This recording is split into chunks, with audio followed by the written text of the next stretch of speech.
السلام عليكم ورحمة الله وبركاته. أصحابتك وحرين جنال كمر كلا سود واضح آدي آدم مهتسنتين maanta waa isniin 18 bisha afraad ee Abriil sanadka 2025 muuqaalkan waxaan rabaa inaan idinku la wadaago wadanka Saudi Arabia oo xayiraad dhinaca viisaha ku soo rogay 14 wadan oo Soomaaliya ay ku jirto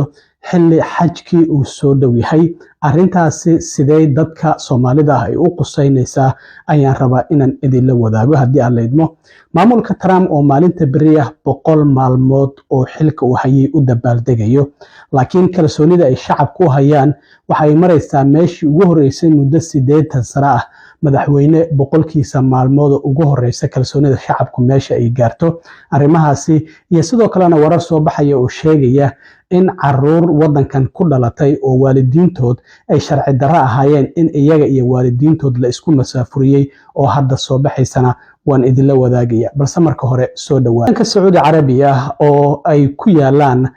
labada xaram oo in dadka muslimiinta ah ay u xajiyaan sanad kasta umrana loo tago dad fara badan ay booqdaan sida goobaha muqaddaska ay u soo arkaan ayaa dawladda Saudi Arabia xilli hadda munaasabadii xajka ay soo dhowdahay waxa uu sheegay in xayiraad dhinaca viisayaasha uu ku soo rogayo dhowr wadan oo Soomaaliya ay ku jirto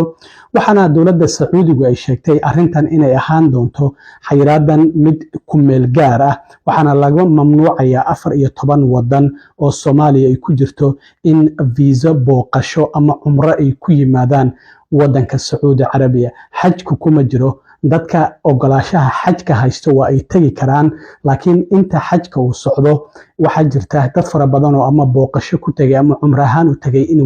waajibkii xajka ay gutaan marka arintaasi ayay doonayaan ama dawladda Sacuudiga ay doonaysaa inay ka hortagto marka 14 kaasi wadan waxa kamid ah Iran, Nigeria, Ethiopia, Somalia, Congo, Libya, Sudan iyo waliba wadamo kale oo aan idin sheegi doono marka waxa la yiri dadka ku xadgudba arintaasi oo dawladda Sacuudiga ay uga gol leedahay sugidda ammaanka iyo xakameynta ciriiriga waxa dadka ku xadgudba xayiraadda dhinaca viisayaasha oo dawladda Sacuudiga ay soo saartay waxa ay la kulmi doonaan in ganaaxiyo ay ka mid yihiin lacag in lagu ganaaxo la xiro markaasi kadibna la masaafuriyo marka arintaasi dadku waa inay ka digtoonaadaan waliba dadka umrada ku tagay iyo dadka viisayaasha booqashada ku tagay waaye haddii qofku ogolaasho xaj uu haysto waa uu tagi karaa marka arintaasi ayaa dawladda Sacuudiga ay hadda leedahay qofka ku guul dareysta inuu u hogaansamo amarada ka soo baxay dawladda Saudi Arabia si aan sheegay ganaax lacageed ayuu mutaysan karaa oo waliba aad u balaaran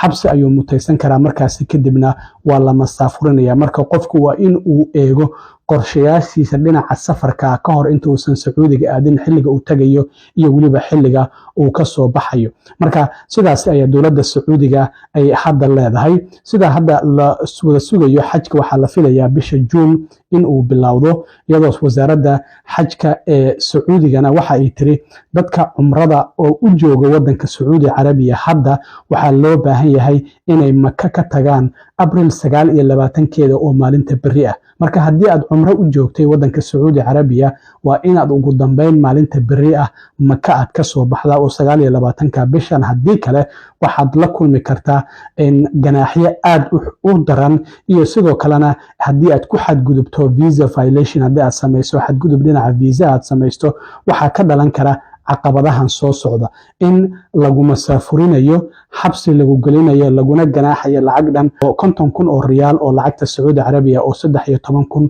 oo dollar u dhiganta amaba sidoo kalena xabsi 6 bilood ayaad mutaysan kartaa marka dadka sii jooga waayada waliba waqtigoodii umraha viisahoodii uu dhacay dadka sii jooga hadii lagu arko adigoo sii joogay ganaax lacageed xabsi iyo masaafurin ayaa la isugu ka daraya marka arintaasi ayaa hadda dawladda Saudi Arabia ay ka digaysaa waxayna qabanaysaa dhamaanba dadka viisaha umrada ku jooga iyo kuwa viisaha booqashada ku jooga hadii waqtigii loogu talagalay ay ka bixi waayaan wadanka Saudi Arabia in ganaaxyadaasi ay mutaysan karaan waxaana sidoo kale dawladda Saudi Arabia ay sheegtay in waqtiga ka bixitaanka iyo waqtiga soo galitaanka la adkeynayo si looga hortago arimaha dadka viisaha cumrada wata iyo kuwa booqashada wata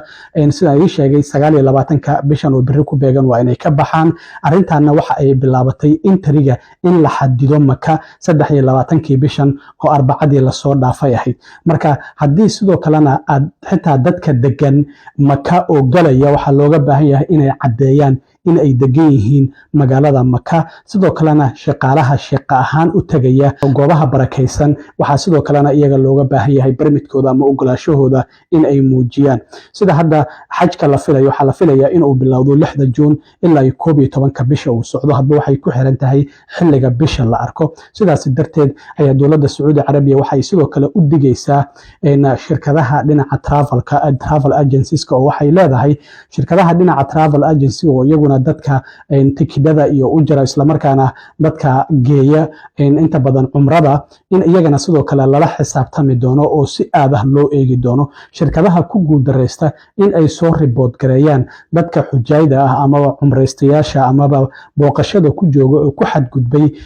waqtigii loogu talagalay viisahooda in ay shirkadaha ay mutaysan karaan lacag Sacuudi riyaal ah oo 100,000 oo riyaal ah oo u dhiganta 26,659 dollar. sidoo kalena ganaaxu waa uu sii kordhi karaa hadba waxay ku xiran tahay tirada dadka ku xadgudbay shuruudii viisaha oo aysan soo report garaynin. Marka arrintaasina waa ay jirtaa 14 wadan ee marka laga mamnuucayo in Sacuudi Carabiya ay tagaan ama cumro ay ku tagaan ama viisa booqasho ay ku tagaan. Xajku kuma jiro, qofku viisa ogolaasho xaj hadduu haysto waa uu tagi karaa, laakiin waxa la xanibaya waxay tahay xilligii xajka uu soo dhow yahay dadka cumrada ku imaanaya booqashadana ku imaanaya 14 wadan kuma imaan karaan viisa cumro ama booqasho. Waxayna kala yihiin Iran, Nigeria, Yemen, Ethiopia, Kenya, Somalia, Chad, Niger, Mali, Congo, Central African Republic waa Jamhuuriyadda Dimuqraadiga dhexe, Libya, Sudan iyo Pakistan. 14kaasi wadan waxa la leeyahay cumrana looma ogolaanayo, viisa booqashana looma ogolaanayo xilliga xajku uu soo dhow yahay. Marka arrintaasi waa in ay dadku ka digtoonaadaan. Waxaa sidoo kalena dadka viisayaasha cumrada haysta sidoo kale arrintan ay saameynaysaa, waxaana looga baahan yahay haddii qofku uu haysto viisa xaj waa uu tagi karaa, isla markaana waa inaad iska eegtaa ka hor inta aadan tikidkaada jaranin viisayaasha dadka la xanibay amaba la adkeeyey maxay yihiin. Laga bilaabo 13 bishan Abriil aynu ku jirno ayay arrintan waxay noqon doontaa mid dhaqan gashay, waxayna socon doontaa ilaa iyo seasonka amaba xilliga xajku uu ka dhammaanayo. Marka dadku arrintaasi ha ka digtoonaadaan. Waxaana sidoo kale waxyaabaha laga qaadan kara hadda ka mid ah xanibaadaha dhinaca safarka ee wadanka Sacuudi Carabiya in qofku uu marka hore iska xaqiijiyo visa eligibility-ga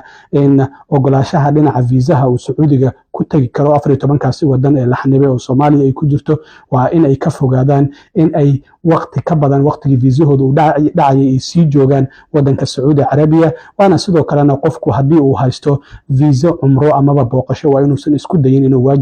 waajibka xajka uu guto. Sidoo kalena qofku waa inuu kasoo tagaa haddii cumro ama viisa booqasho uu ku joogay wadanka Sacuudi Carabiya maalinta beri ah oo 29 bishan, haddii kalena ganaax lacageed, xabsi iyo masaafurin ayuu la kulmi karaa. Marka qofku waa inuu u hogaansamo ayaa la leeyahay xayiraadahan dhaqan galay 23 bishan. Arrimahaas waa arrimo muhiim oo aan rabay inaan la wadaago dadka Soomaalida ah oo doonaya in ama booqasho ku jooga ama sidoo kalena cumro ahaan u tagay wadanka Sacuudi Carabiya. Trump ayaa maalinta beriyaha waxa uu dabaaldegayaa 100 maalmood uu xukunka hayay. Marka qiimeyn ayaa lagu sameeyaa madaxweynayaasha 100kooda maalmood ugu horeeya. Trump gool uu dejistay ayaa jiray 100kiisa maalmood waxyaabaha uu qaban doono. Arrimaha hadda waxa uu ku fiican yahay dhinaca immigrationka haddii si loo fiiriyo, laakiin dhinaca dhaqaalaha canshuurahan uu soo rogay waxyaabahaasi oo idil dadka iyo weliba shaqada uu qabanayo iyo wadanku jiha fiican ma ku socdaa. Dhammaanba dadka shacabku waxay leeyihiin arrintaasi Trump waa uu ku guuldareystay. Trump hadda shaqadiisa sida uu qabanayo waxa la leeyahay 39% ayaa ku taageersan shacabka Mareykanka, 55% waa ay ka soo horjeedaan. Sidoo kalena Trump dhinaca dhaqaalaha markii uu xafiiska la wareegay waxay dadku leeyihiin dhaqaaluhu 53% waa uu sii xumaaday, halka 25% uu leeyahay sidii uu ahaa waxba iskama bedelin, halka 21% ay leeyihiin sidoo kalena waa uu ka wanaagsanaaday sidii markii uu ahaa ka hor intuusan xilka la wareegin. Sidoo kalena siyaasadaha Trump waxa la leeyahay dhaqaale burbur ma keeni karaan ayaa la weydiiyay dadka shacabka. 72% waxay yiraahdeen waa laga yaabaa siyaasadahan Trump oo dhinaca canshuuraha in dhaqaale burbur burbur ay keenaan 26 boqolkiibana waxay yiraahdeen lagama yaabo. Marka arrimahaasi ayaa waxay yihiin arrimaha Trump hadda dadka shacabka ay leeyihiin kalsoonidiis waxa leeyahay 80 sano boqolka maalmood oo u horeeyay madaxweynayaashii wadankan soo marayay heerka taageerada shacabku ay hayaan meeshii ugu hooseysay muddo 80 sano ayaa Trump uu maraya. Sidoo kalena waxaa jirta in banaanka aqalka cad Trump uu ku dhajiyay ilaa iyo 100 sawir oo kala duwan oo ah dadkii wadanka ay ka masaafuriyeen oo dambiilayaasha ahaa ay ku soo dhajiyeen. Marka waa uu ku faanaya Trump